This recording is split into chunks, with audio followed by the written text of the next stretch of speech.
Narinig mo na ba ang tungkol sa episode ng SpongeBob na hindi dapat umere, yung tinatawag nilang Red Mist?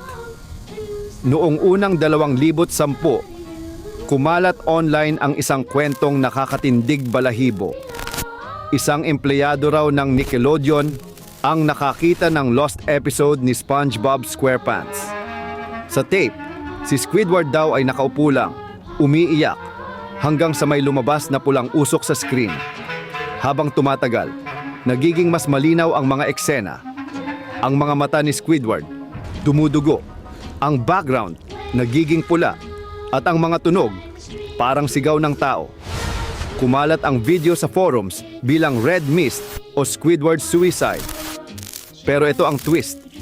Pagkalipas ng halos isang dekada, lumabas si Red Mist Squidward mismo sa official episode na SpongeBob in Random Land noong 2019.